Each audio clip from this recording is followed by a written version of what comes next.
Good evening, everybody, and welcome to Rushmoor People First. This is our second local political podcast. We've got Gareth Lyon here from the Conservative Party. He was former head of Rushmoor Borough Council. He's a local man. And could you just tell us, Gareth, how long you maybe lived in Rushmoor, how long you've been a councillor for, and what ward you're a councillor in? Yeah, sure. So, good evening, everyone. It's good to be here with you.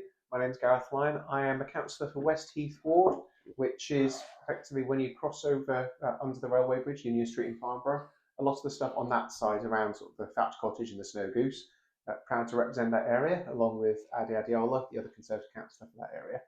I've lived in Farnborough since 2006. I initially moved down here for work, met my wife, and that was a very good reason to stay. So, happily lived in Farnborough since then. Fantastic. Right, so I've got questions. When we had Trevor on here the other week, we asked him a series of questions that people on our group have wanted to ask Sure. the leaders of the parties. So the first question here is, what made you decide to stand for the council, and is it what you expected? Sure. So actually, I first stood for council and was elected in 2008. So this is actually my second stint as a councillor. I used to represent the town centre ward in Farnborough, so Empress. To be honest, for me, there's two big reasons I've been involved in politics at all, and I've always had a very long-term interest in it. I'm not shy to say the biggest reason for me is my Christian faith. As Christians, we're called upon to serve, to use what we see as being our abilities to the best way to serving God. I think if you're in a situation where you can try and make your community better, try and improve things, I think that's your responsibility, and it's something that I've definitely enjoyed since then. I'll be honest, the second reason for me is also my patriotism. I love my country, and I think that there's clearly been some challenging times, and there's lots of things happened over recent years, but also I really believe in Britain, and I'd like to play a part, even if it's a very small part, in trying to make Britain better and a greater place to live. Before the next question, do you want to give a little shout out to your church? Which church do you go to? Yeah, sure. If they're not going to be too upset by it, but yeah, proud member of St. Peter's Church in Farnborough. They do fantastic work in the community. Their children's work is absolutely brilliant, and lots of other good stuff too. Do check them out. Fantastic. Right, question number two. Do the local Tories think you're doing enough locally that the voters that left you behind will once again vote for you? That's a good question. I mean, to be honest, I don't think that any politician is ever doing enough. There's always more we can be doing. And I completely understand why people were so fed up with the party last time around. To be honest, lots of Conservative members were very fed up. I think locally, we've actually generally been doing a pretty good job. So Labour misled people a lot going into the last set of local elections around here in 2024, and that worked for them. And there were definitely things that we could have been doing better, but I think we've been working really hard. I think there's a lot of humility amongst the Conservative councillors. I think we recognise where mistakes are made and things could have been done better. But we've been out there in our wards week in, week out, knocking on doors, speaking to people, trying to understand what really matters for them, and trying to do what we can, both to hold this failing Labour administration to account and to present a really positive alternative. And I hope people have seen that. Yeah, on a personal level, I've seen you on social media quite a bit. So it's always a good thing locally, as you know. Social media works really well. Absolutely. So I've seen you and it looks good. So, right, question number three. I've seen you on your social media. You've obviously been out doing a lot of door knocking and speaking to the public, and you probably come across some angry voters, some voters that love the Tories, and some voters that are sort of very undecided. Because I think this is a very difficult area now, because I think we've genuinely got a four-way split, and then we've also got the Greens coming in now. So on the doorstep, what sort of feedback are you getting? Yeah, so it's changed a lot. If you just look at the journey we've been on the last couple of years, what's the thing that really stands out is people feeling really let down by Labour. Labour spun this whole web of how they were going to be making things great and how they're going to solve everything. To be honest, their election manifesto, every single one of those points they've let people down on. There's a pack of lies in there. They lied about the council's finances. They've actually made things a lot worse from a financial perspective since then. They've lied about the services. We're seeing the environmental care, the cleanliness of our streets, the upkeep of our parks getting worse under Labour. We're seeing our town centres really taking a hit under Labour. People feel fed up. And actually, there were people that, go back a couple of years ago, they'd say, okay, you're a decent councillor, but I can't vote Conservative. Now they're prepared to look at alternatives to Labour because people really want to get the socialists out. They want to get people who are back into it for the right reasons, for the interests of our community, and that's been a really positive development for us. I think it's not a done deal, and we know that we need to keep working hard, and we're determined to do that. But I think people are starting to listen to us again, so we need to make sure that we're absolutely listening to them and being honest and open with them too. Yeah, you're obviously very active, which is good. So if on the doorstep people think, oh, that's that Gareth fella, yeah, and then they see you again, and then they might see you do a little thing on social media. You need the locals to warm to you, don't they? Because I think they were seriously fed up with you. They were. But even in that point when you mentioned about the streets, I mean, I've never seen. We've got the Rushmoor influencers now, and I'm amazed at how much rubbish they do pick up. And I see Steve Harden's out collecting rubbish. He does a great job, Steve. But if you go into Aldershot town centre, and I haven't been in Farnborough for a long time, there's ground dirt and fag butts, and they've just ground into the pavements now. It's that. But I don't know if the council employs street cleaners anymore. I don't know what's going on with all that. But. Well, they do, but there's two parts to this. There's not enough cleaning and not enough enforcement.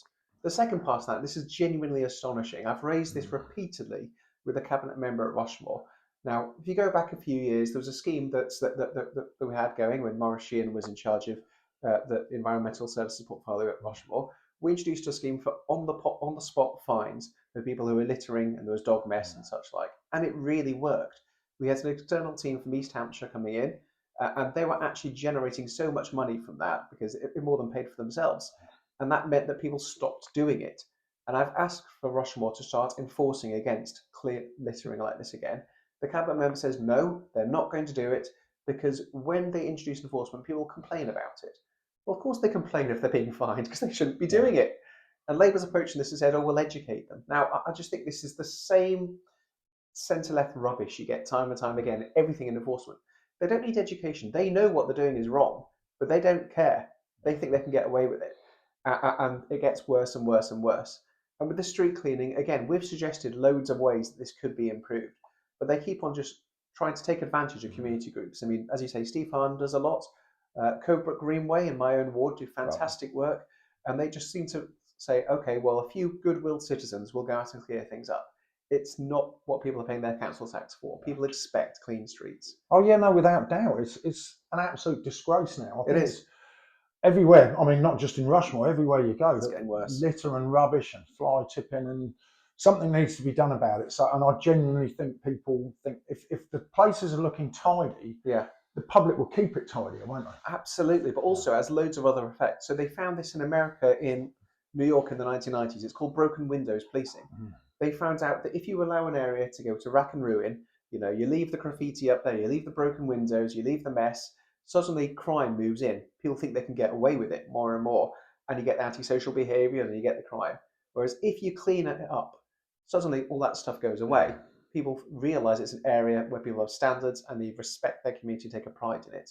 And that you need to start from the bottom up. It sounds really simple, but it is all connected. You need to start with the basics. Yeah, I remember the one of the council meetings, and you might remember, I think it was Christine Guinness, is it? She said that she carries a pack of baby wipes around and wipes graffiti off the walls with. I mean, we just laughed. I know. Because you can't wipe graffiti off with a baby wipe. You can't, no. Absolutely not. It's a lot of elbow grease to get here. Oh, so yeah, just nonsense. But yeah, clean streets will start making the borough look better, and then people will take pride, and then maybe the council won't have to spend so much time sorting out the cleanliness. I thank you for clearing that one up.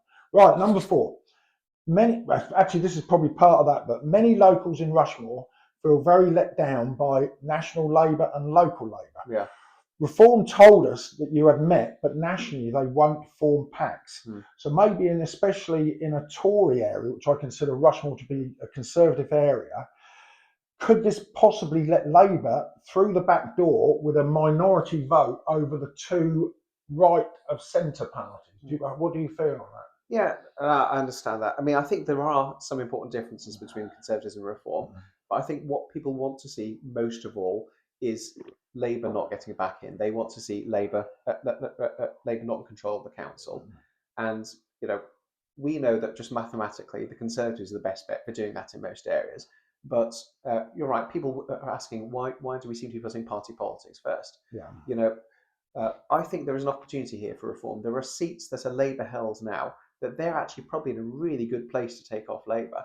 But as it is, I understand there are national instructions for reform that they will only vote, they'll only act in one particular way, and they won't make any kind of sort of understanding or deal. So what happens is good Conservative councillors who, I know we're going to be standing again this May, Reform will be putting their candidates up against them, and there is the very real risk of that happening. It would be a tragedy when we can see actually Labour councillors, and we're seeing exactly the same approach Labour locally and nationally. There's just this complete lack of vision, lack of interest in the community, and they're just going on with this left-wing agenda.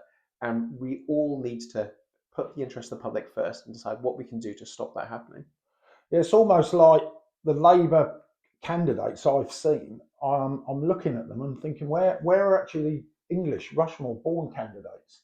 They just seem to be from all over the world, and I'm wondering whether these sort of people are going to have the heart for the people that are Rushmoor people. It's nothing against people from standing in elections, but if you're from another country, how do you know how somebody that's born and bred in Rushmoor feels about Rushmoor? It's just... Yeah, I can understand that. I mean, for me, a lot of it comes down to your values. Yeah. So I know some people who've been born in Rushmoor who are Labour councillors now, who I don't think actually care very much about the local community, and put left-wing dogma first.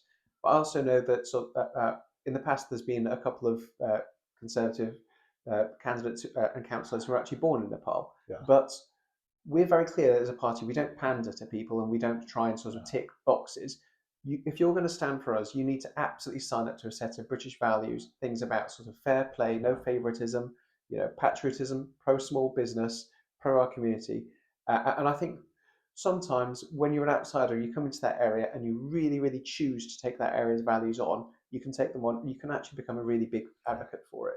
Yeah, I've not got a problem with a Nepalese candidate standing, as long as they've got British values. But and that could also help with the Nepalese community, because some of these people probably don't understand the British way of life, and if they've got a representation on the council, it can help them with how they're getting on in Rushmoor. Because obviously, what we want to do is integrate people into our society, not form different groups. If we can integrate these people, and if you've got a Nepalese man on the council or woman that can help with that integration, it's got to help, hasn't it? And we don't talk enough about integration these days.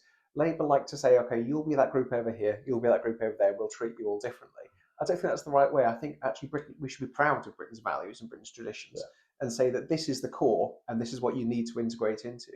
And definitely the party councillors that we've had have recognised that. And you say they've been a really great bridge to their community, helping to understand, look, this is the way it works here.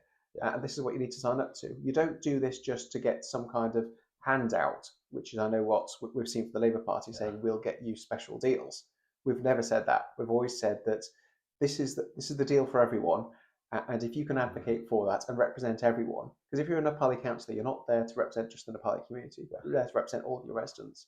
And people like Jib Belbas and Nem Thapa, they really got that. And I think that's what we need to see. Yeah, because if they're your ward and somebody's got a problem and they want to feel comfortable, if they're like, say, an English Rushmoor resident, that they can go to that Nepali man and he can help them. Definitely. So that's a good idea. Yeah, I'm glad you said that. It's about integration rather than division, because I did see one of the Labour councillors that's standing is a foreign-born man, and he actually said, I'm going to stand up for the people of my country. Well, yeah, and you can see this in national politics as well. I mean, in the Gorton and Denton by-election, why were they spending so much time talking about Palestine in that? I mean, yes, everyone has their views on foreign policy, but that one international conflict all the time, are there no local issues that matter at all in Gorton and Denton? Of course there are. And it's not right. We saw the Greens very much favouring one element of the community, and Labour trying to do something else. Actually, you need to be there to try and find the common position of values that everyone can get behind, and that shouldn't be just for elements of the community. I think that's the wrong approach. I think we end up with really divided politics. Yeah, you're right there. It has to be down to common values, common policy, rather than heritage. Yeah, and that's it. So right, let's move on then. Right, this is one that I hope you can answer, but if you can't, just give it a go. Right, the former Hammond Blackbird Flats, known as Savoy Place, attracted a lot of local attention It did. when it was thought these flats were going to be used by Newham Council for their overflow council tenants. Why were the local Tories quiet on this issue? We, as a group, didn't hear much noise coming from you about the flats, where they should go. Obviously, you weren't in charge of the council. No, I'm just surprised about the question because so we found out about this a few months before it became public, and we started fighting this behind the scenes at the council. Right. It was actually a Conservative, our former chairman, Maurice Sheehan, who got this out into the public. Labour were trying to keep this all quiet. The officers were trying to keep it all quiet. We were all bound by confidentiality.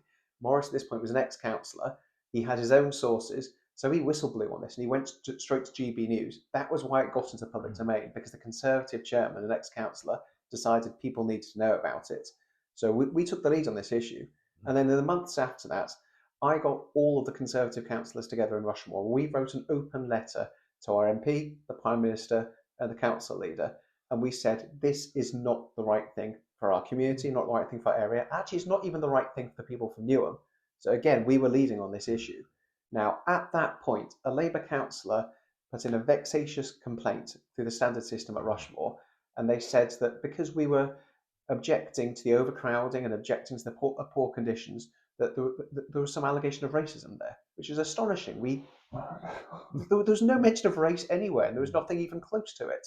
But this, they said we were trying to stir up community hatred, and so the council then spent tens of thousands of pounds on expensive lawyers taking this case against all the Conservative councillors. And we were told you can't comment on this in public, otherwise it will be found against you. So we broke the issue and we led the community in opposition to it. But then as soon as this complaint went in from this vexatious complaint from a Labour councillor, which your council taxes, Rushmoor council taxes, were being spent, there's tens of thousands of pounds and lots of officer time was being used to try and get at the whole Conservative group. That went on for about 6 months. Eventually, the whole case collapsed. We weren't given any kind of legal support. It was me and one other councillor fighting it, but we fought it and we won. The whole case collapsed in the end. We won on that one. But that was why for a period of time we had to go quiet on it, and we still fought behind the scenes. But I think if Maurice Sheehan hadn't broken that news story and we hadn't blown it up with the news with the letter we did, Newham would have had full control of the Hound Blackbird site now, and it would have been appalling for everyone. I don't understand the race card on this, because at that time you wouldn't have known what sort of people were going to go into those flats. We didn't. They could have been white English. They could have been immigrants that had maybe come on a boat, or who knows? I don't know who lives in Newham. No, and there was nothing in our letter, and there's certainly no suggestion amongst my group that there was anything to do with the race. Now, in the letter, we pointed out that the conditions they were proposing, what was going to happen here is you were going to get a family with 4 or 5 kids going into a 1-bedroom flat, and you were going to get a 2-bedroom flat subdivided to have 2 families in there. And one of the words we used to describe that was slum-like. We said it was like slum, like a Victorian slum. Which it was. I think, again, I talked about my Christian values before. I think that's an appalling way to treat kids and to cram them into these flats like that. But they said that we'd use the word slum and there was somehow a racial element to the word slum. To be honest, I'm a historian. If you want to look at the racial composition of a Victorian slum, it's almost entirely white. So I don't know what they're going on about. But it was just this attempt to try and muzzle us. And this is what they do. The left abuse the system. They abused the standards process. They used all of our council taxes to try and persecute us on that, because they didn't like the fact that we were fighting their agenda. And I would do it again. We were right to do it, and we won on that. But if people saw us go silent for a period of time, it's because we were muzzled, even though we were the ones that broke the story. And that's shocking, really, that one on a council. That's what you're there for. The opposition are there to debate, aren't Exactly. they? So if there's an issue in the town, in Rushmoor, that needs debating, you can't be silenced on it. No. And the public need to see that you are debating against them. Absolutely. And I hope you've seen, I know you've been at several of the council meetings. We come to them all, yeah. I hope you've seen that I don't hold back. We get in their face, and the abuse that we get from the Labour councillors, because we do that. But it's our job.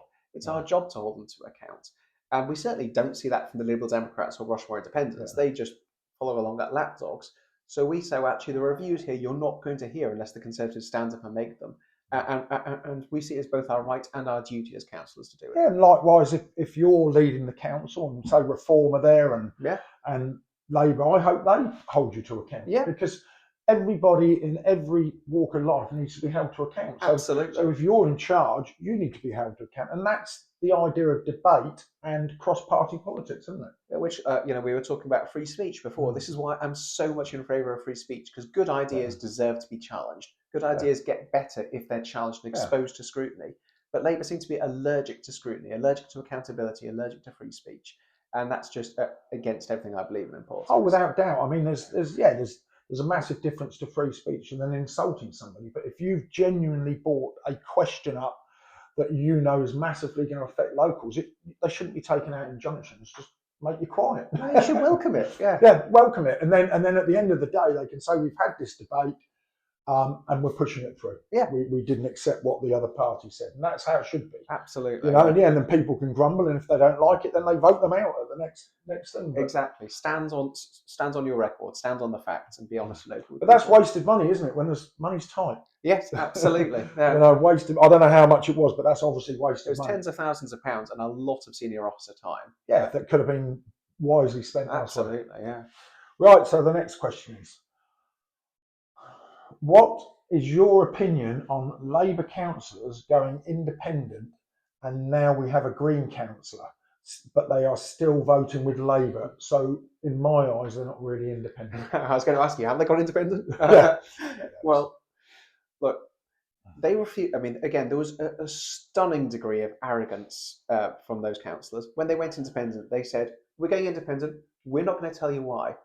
Excuse me, you're elected representatives. If you're the people in Aldershot Park and the people in Wellington have elected you, it's your duty to explain your actions to them. So they would not explain why they went independent. Our understanding was that they claimed to have some differences with the Labour national policy. Effectively, they didn't like the fact that Labour was suddenly becoming very, very unpopular, and they wanted to separate themselves from that to try and protect themselves. And also, my understanding is they didn't view the current government in Westminster as being left-wing enough. Goodness, I mean, but they didn't regard it as being, as I say, left-wing enough, and they had concerns about any kind of controls that the government was putting in place.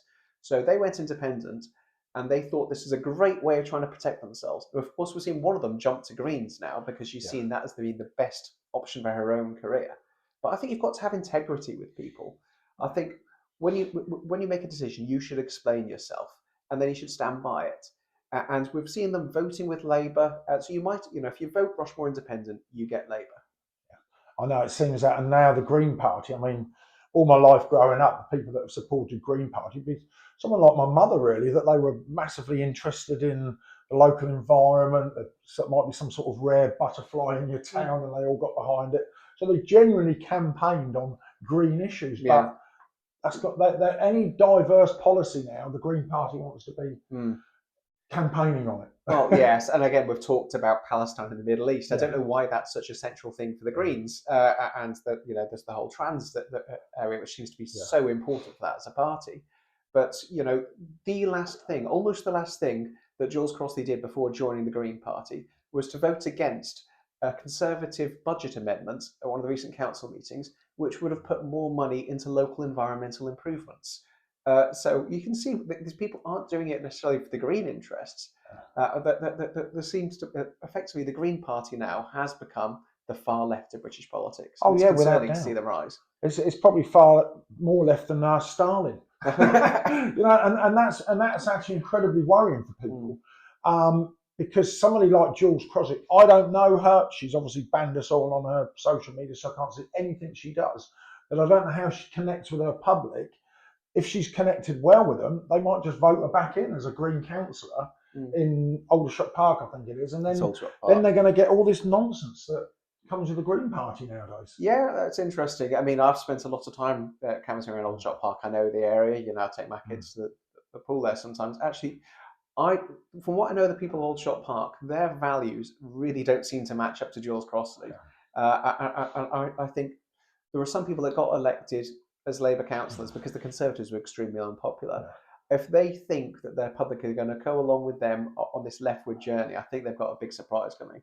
Oh, I lived in Blackthorn Crescent, sort of, oh God, I'm talking 30 odd years ago, and they would have been a million miles away from even being Labour voters. And I think what Labour did really well, they went to town on the failings of the Conservative national government, and they got friendly with the public. So they got like, oh look, I'll come and carry a little shopping bag for you. And so they got friendly with them. So people voted these people into council, not on their policies, on the fact that they like them. And yeah, some of them are going to be very likeable people, but absolutely not the sort of people when their agenda comes to the fore, you want running your council. Well, no, exactly. This is the really important thing. We see this with MPs and with councillors.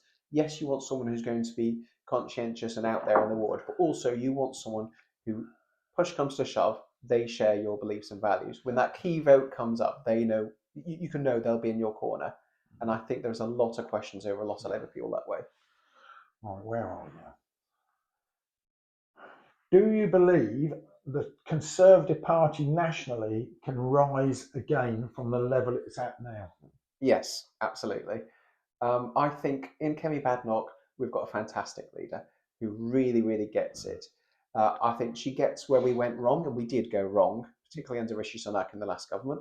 I think we went a bit too sort of establishment. We were more interested in what Guardian editorials were saying and what Islington Brooks parties were saying than what the people who had been elected to serve wanted us to do. I think we went wrong. But I think Kemi doesn't care for the fact that they don't like her. You know, I've seen the way they speak about her in Westminster, and it's horrible. But she doesn't care. She's got a thick skin, and she's got an engineer's brain. She can see through, what needs to be done. And she's been working hard. The Conservative team have been working hard the last few years to put together really strong, incredible policies that can deliver for Britain. Now, we've got a lot of hard work to do. I don't pretend that it's going to be an easy one, but I know so many good people within the Conservative Party still so passionately committed to making a better future for Britain. They're not giving up. They'll keep working away at it. And, with a party of Churchill, there's a bulldog spirit there, don't forget it. So we certainly believe in Britain, and we'll always be there. So I do hope and I do believe that we'll be back. I do think the public are warming to her. I mean, my own personal opinion, she was a bit slow out the blocks when she first took over the leadership, but the last couple of months when I've watched Question Time, the Prime Minister's Question Time, she's really gone at Starmer, and I think she's gained in confidence. She has. And the confidence is beginning to shine through. And the public, I think the Conservatives probably have hit their lowest of the low. And I think if Reform take it for granted that they're going to win these seats without people knowing who Reform are, the Conservatives will come back in Conservative areas, because generally even this area is a Conservative area. Yes. You've just got to convince people that actually we will work hard for you. Look, our leader Kemi up in National Parliament is working for you. Exactly. And I think it's always been the hardest party to run, isn't it? Yes. Party, and especially I think where they went wrong was when they shared the government with the Lib Dems. Too many Lib Dems became Tories, and that's where it went wrong, in my opinion. No, a lot of people are saying that. I mean, what I would say is that, again, I'm a student of history. A lot of this was before my time. But actually, if you look even in the 1980s, some of the greatest times of the Conservative Party, there were a lot of wets in the party then. Look at Margaret Thatcher's cabinet. Actually, there were there was her and some of her closest allies that were really committed to try and make things better for Britain. And there were a lot of establishment wets in place then. So the trouble is, political parties have always been a broad church in the UK. And fundamentally, usually it's been a two-horse race, maybe 2.5. And the Conservatives have been trying to build that coalition against Labour to keep them out for a very long period of time. But what did happen under the last government is that we started to take a big part of our voters for granted. We started to think, actually, if we can just win a few more Labour voters, that'll be as solid. And suddenly a lot of core Conservatives were fed up and went somewhere else. And that is our own fault. But actually, I think the heart of the Conservative Party is beating strong. And I think that I generally think you're right, the next couple of years are going to be tough, but I think we're going to keep working hard, and I think we've got plans. Areas, for example, like business, actually, over the next couple of years, Labour have messed up the economy badly over the last couple of years. We've gone from being the fastest growing developed industrialised country to being the slowest. and 0.1% growth if we're lucky, adjusted for population, actually that's a fall. Now, the Conservatives are the ones who are talking about business and the economy the most, and I think that's where people will start to trust us. We need to show how important it is to get our economy growing so we can all be better off. So all the things that Labour wants to spend money on, they don't realise that that money doesn't grow on a tree. It needs to be made by business, and then you need to leave most of it in people's pockets and take some of it in taxes, not take more and more in taxes, then nothing will ever work. Yeah, no, it's what I've noticed actually. Yeah, the Conservatives now, they've went for a time where they worried about what the sort of left wing, the Guardian, groups like Hope Not Hate thought about them. And now I think they've gone on the attack and said, we're not bothered what you think about us. We're going to give our message to the people. Yeah. But Reform actually are making that massive mistake that the Tories made. They're worried too much about what the socialists, the hate magazines and the Guardian are thinking about them. And they're stumbling on some of their policies because they're worried what people are thinking about them rather than saying, this is what we stand on, which I think the Tories have moved back to that now. Yeah, I hope so. I mean, it comes down to authenticity. Yeah. What people want to see in a politician is them genuinely saying what they believe in, not what they think will work best through focus groups. And, you see with Keir Starmer, one extreme ends of it. If he believes in anything, well, it's definitely not something most people believe in. Yeah. This is why Marshall Farage has been so popular for so long, because people feel he says what he means. I think people definitely see that with Kemi. And actually, it doesn't need to be that they agree with everything. A lot of people didn't like some of the things that Margaret Thatcher stood for, but they knew she believed it, and they knew that she was saying what she meant. I think that's what people want to see more of. Yeah, the person at the top's got to lead from the top and not yeah. worry what people think about them. Yeah. Right, let's carry on. Not long to go now. That's all right. I'm enjoying this. Right, Labour locally, we've heard it at many council meetings, they accuse you, every time they talk about a policy, they've accused you of leaving a huge debt, which means they can't do what they want to do. So is this true, or is this debt there, or not? So the way they talk about it is absolute nonsense. So over a number of years, the Conservatives made a decision to invest in revenue generating properties and assets. Right. The reason we did that was because interest rates were low, below 1% for a really long period of time. So the council had money, we could have left it in the bank, but we decided actually if it's going to get less than 1% return in the bank, but we can get 7, 8, 9, 10% by investing that in property, which was a sensible decision. The money that came from that meant that we were able to keep council taxes lower. And then the Conservatives got into a position where we were able to identify certain undervalued assets that we could borrow at a very low rate for and invest in and get a very good rate of return. And under the Conservatives, we built up a very substantial property portfolio. And here's the most important thing. It is still bringing in a huge amount of revenue now. Our council taxes would be a lot higher if we hadn't built up that property portfolio. But that is bringing in a huge amount of money, making a great contribution towards Rushmoor's finances. Now, because some of that was borrowed, yes, there was a debt there. But the crucial thing is there were assets worth much more than that debt. So it wasn't that we were borrowing, we weren't using a credit card to pay the bills. What it was we had, it was like having a mortgage on a house that you're letting out. But you're bringing in far more money than the mortgage. So it's a sensible investment. Now, Labour misrepresented this to people. They tried to scare people with big, scary numbers about the debt without talking about the fact that the debt might be here, but the assets are right up there. It was absolutely the right approach to do. And you can see that because Labour have talked about how they're going to fix it all. They've not been able to sell those assets because they know if they sell them, they suddenly create a black hole in the council's finances because they're bringing all that revenue in. Now, where Labour have gone wrong with the council's finances, particularly this year and over the last couple of years, is we left them in place a savings and efficiency programme that was taking millions of pounds of back office costs out of the council, and it was delivering really, really well. Now, at the last budget meeting, it's in the budget papers if you want to look it up there, they say we are not going to make any more savings because Rushmoor won't exist in a couple of years' time. It's not worth it. I think that's appalling. I think that it's taxpayers' money. We've got a duty to make sure that we're getting good value for money. So as a result of not realising those millions of pounds of savings which can be achieved, they're suddenly in a position of saying we can't afford to do anything. Well, we went to that last budget meeting and we said that for every £1 we're proposing an additional spending in places here and there, very well targeted, we can deliver, working with our officers, and we were prepared to work with Labour for this, at least £2 in savings, and they didn't want to know. They didn't want to know because they're too much in hock to vested interests, and frankly, they don't have a vision for how they could do things better in the area. Yeah, I know it.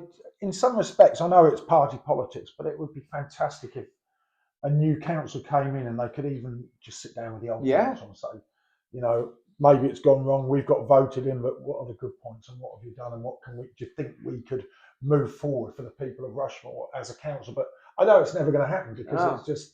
We would love to do that. So in my group, Councillor Stuart Trostler, it's not everyone's cup of tea, but what's absolutely true for Stuart is he's financially, he's got the brain the size of a planet. He's got more financial experience than the whole Labour group put together and doubled. And we, Stuart and myself and other senior members of my team, were reaching out for them for months saying, we can help you. We can do this behind the scenes. We can do this jointly in the interests of residents, and we can help you with the budget. And they turned us away. They would not listen. They closed down the only cross-party groups of being able to work on the council's budget, and they ignored us constantly. Now, after May, we'll have a different composition of the council, and there may be other new councillors who are prepared to work with us for the greater good. And I genuinely hope we can put the nasty, vindictive approach we've seen from the current administration behind us. Yeah, hopefully, I think it's they got a majority of 4. So technically, they've not really got a majority. No, it's a home council, but yes. With the independents, is it a majority of 4? So it works out as being a majority of 2 with the independents, but of course the Liberal Democrats often vote with Labour as well. Right. So again, you can question, if you live in places like St Mark's, why would you bother voting for a Liberal Democrat if they're constantly going to be voting with Labour all the time? Yeah. And yet in national politics, they slate each other. Well, exactly, yeah. And you should hear what they say about each other behind the scenes. I know, too. Even the Greens, nationally now, they're gunning for Labour, aren't they? Yeah, absolutely. And yet we've got a Green council that voted with Labour, and yet nationally they can't stand them. No, so absolutely. It's very strange. It's to me, it's baffling. Yeah. So, right, now, next question here this is quite a big one, really. What is your opinion on the council becoming an amalgamated council with Hart and Basingstoke? Is it 3 years' time? Within 3 years. So, yeah. Do you think that's a good idea, or would you have liked to have seen us carry on as Rushmoor Borough Council? I think it's a rubbish idea. So if you look at local governments across any comparable country, and I'm not just talking US, Canada, Australia, I'm talking every European country, France, Germany, Spain, Italy, and such like, the average size of a local government is about 100,000 people. And in that area, they'll have everything that they're responsible for. So what's called a unitary authority, rather than having Rushmoor and Hampshire, you'll have one, effectively, the borough council that does everything. Now, I think that's a good approach, having a unitary council. I think they should be about the size of Rushmoor. I think as soon as you take things further and further away, so the proposal that Labour are so excited about with giving everything over to Basingstoke would mean that most councillors for the new Basingstoke, Hart, Rushmoor council, most of those councillors would be down and around Basingstoke. They might never even come up to Farnborough and Aldershot. The great thing now is that if I'm out in the park, or if Councillor Paul Taylor is walking his dog, or Councillor Roschad is out sort of taking the kids to school, people notice us and they're able to buttonhole us. If they think something's rubbish, they can tell us. If I'm at the local pub, I get approached by people who know me. It's great that people know who their local representatives are and are able to see them on a day-to-day basis, and they have to live in the same area as them, using the same schools and pubs and parks and shops. Whereas if most of the people who make decisions about our area live and work down in Basingstoke, you better believe they're not going to be showing the same level of care for this area. So I think it's a really real backward step. I know, I've never understood council-wise why we've got our Rushmoor Borough Council, and then you have Hart, and then Basingstoke and Dean or whatever, and why in Rushmoor you can't make a decision on repairing the pavement without having to go to county council. And so you could be a Conservative county council, but a Labour council in your local council, and they're not going to work together. It's just, it's mad. Nonsense. And actually, just on the roads, it's a real pity, because just about the time I was first elected in 2008, Rushmoor had responsibility for the roads and was doing a much better job about it. But these things, the trouble is, the way things tend to work in Britain is we tend to centralise them more and more. We don't trust borough councils, so we take them to county councils. We don't trust county councils, we take them to central government. I think government should be as close to the people as possible. And I think actually having a unitary council that had all the powers here in Farnborough and Aldershot, not much bigger, would mean that you'd be much more joined up and responsive. No, I agree. I mean, at the end of the day, it's some of the roads and things are just an absolute disgrace. They are. Right, let's moving on. Right, this is our last question. Right, we at Rushmoor First originally got together as a group, as a protest group, to protest at Potter's Hotel, housing. I call them illegal migrants, others just call them refugees. So what is your opinion on the local hotel housing the immigrants? And would you like to see the hotel closed down and Rushmoor become free of the local migrants? Because my belief is that many of these are being housed locally, and we've asked many questions and always told they're not. But I mean, what's your opinion of it? I mean, obviously, being a Christian man, you might have a very different opinion to me, but I'd like to know your opinion on it. Yeah, sure. Well, I think our system actually, as it stands at the moment, yes, me as a Christian, I don't think it's very humane. I don't think it's very caring. I think having a robust, clear migration system that works, that keeps the wrong people out, it is actually better in the long term. Because a lot of the people who are coming to the UK illegally, they are being sold a dream, an empty dream about, they'll come to the UK and the streets will be paved with gold. And so you've got people smugglers who are taking a huge amount of money off these people to come to the UK. At the same time, there are some people coming to the UK who shouldn't be, and there's been some very high-profile cases. And also we need to think about their interests, we need to think about their safety. So in terms of these asylum hotels, absolutely, I don't think it's the right approach at all. There was we'd started clamping down again. It was too little, too late. But we'd started clamping down towards the end of the last government, and you could see that some of the migration figures were coming down then. I think the Rwanda scheme could have worked. Australia, for a very long period of time, has had a scheme whereby there was an offshore island and people would be processed there, and only when there was a legitimate claim would they be let in. But what we've done is we've completely lost control of the system. Far too many people have come in for the wrong reasons. And so the government has spent a lot of our money trying to acquire these hotels across the country to put people in. But again, they don't work. You find people doing illegal work. You get lots of concerns about them in the community. I will say there were a couple of very worrying proposals when I was council leader and when I was on the cabinet, which we managed to stop going through, which would have seen more of this happening, and we didn't think it was the right approach at all. So there's a lot of people on the left that are sort of attacking people for expressing their views on these things. I think the most important thing is to be respectful, and I know sort of the way I've spoken to you, you agree with that too. Be respectful, but absolutely you shouldn't try and shut people down by labelling them a particular way and trying to stop their free speech. Our approach has been very much to engage before these problems occur and to try and stop having more of those problems like you've got at Potters. Yeah, otherwise we're just building up problems for the future. Exactly, yeah. And it's like a massive bonfire that's just getting bigger and bigger and bigger, and then one day something's going to happen. And it's not going to be good for anyone. No, not for anyone. Not for the migrants or exactly all the locals. But right, so as we're wrapping up now, a couple of final things is you've obviously lived in Rushmoor a few years, and it's close to your heart because you got married here. Yeah, so that's always a good thing. Kids get to school here. Yeah, hopefully it's a good marriage. And it is. So I want to ask you just a couple of questions. What do you love about Rushmoor, and if on a personal level, taking out your party politics, what do you think you would like to see changed in Rushmoor? Okay, so there's quite a lot I do like about the area. I love about the area. I've mentioned a couple of times that I'm really into history. I love history, and I love the fact that both Farnborough and Aldershot have an amazing history. Aldershot's in many ways more famous, historic home of the British Army, Wellington, Victoria, and all that, which I think is absolutely brilliant. But Farnborough, again, the birthplace of British flight, Napoleon III, Empress Eugenie, even going back to the Anglo-Saxon times, I think both have an amazing history that we should really be making more of. My eldest is really into sort of his army and his air force type stuff. So one thing I'd love to see us making more of is making more of our heritage and history. I'd like to see, Farnborough Aerospace Science Trust Museum is brilliant. But actually, if you look at some of the stuff we've got there, an American town would build an entire economy off that. Yeah.